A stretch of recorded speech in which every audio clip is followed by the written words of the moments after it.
Harlem Quartet, c'est un roman d'abord de James Baldwin, qui est un auteur donc noir américain homosexuel qui a été aussi un grand essayiste, un grand romancier, mais aussi un grand essayiste au moment de la lutte pour les droits civiques. Et Harlem Quartet, c'est l'histoire donc d'un homme qui perd son frère, son jeune frère, qui est chanteur de gospel célèbre et qui meurt dans les toilettes d'un pub anglais. Et ce chanteur de gospel est homosexuel aussi. Donc à partir de la nouvelle de cette mort, le grand frère va retraverser toute leur vie ensemble. Pour moi, c'est vraiment une marche à travers la mémoire, et à travers la mémoire d'Harlem, la mémoire de 1945 à 1975, donc aussi on traverse toute l'histoire des États-Unis, enfin de cette époque-là.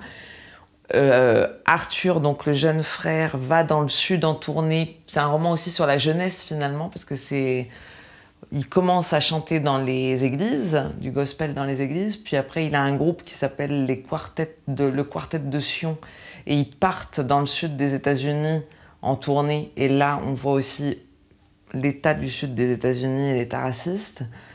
Et c'est un roman sur l'amour, je pense. C'est vraiment un roman sur qu'est-ce qui se tisse entre les êtres, l'amour fraternel, l'amour l'amour amitié, parce que c'est l'histoire d'une bande en fait, d'une bande de gens. Je transpose avec une bande d'acteurs donc qui joueront plusieurs personnages et qui sont 6 au plateau avec 2 musiciens et Saul Williams qui va écrire la musique, qui écrit la musique puisque c'est déjà commencé, le processus de travail est déjà commencé depuis les États-Unis.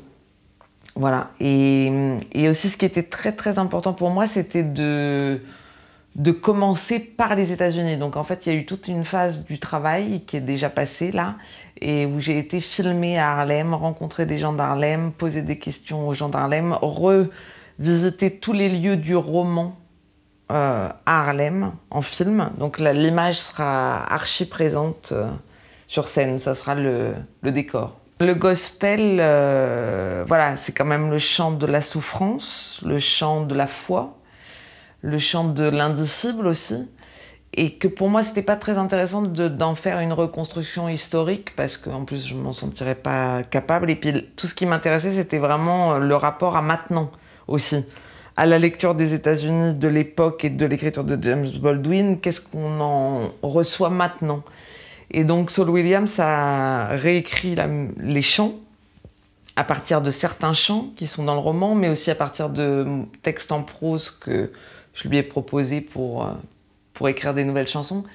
Et je pense que c'est aussi un texte sur ça, sur ce qui ne peut pas être dit, et qu'on ne peut que chanter.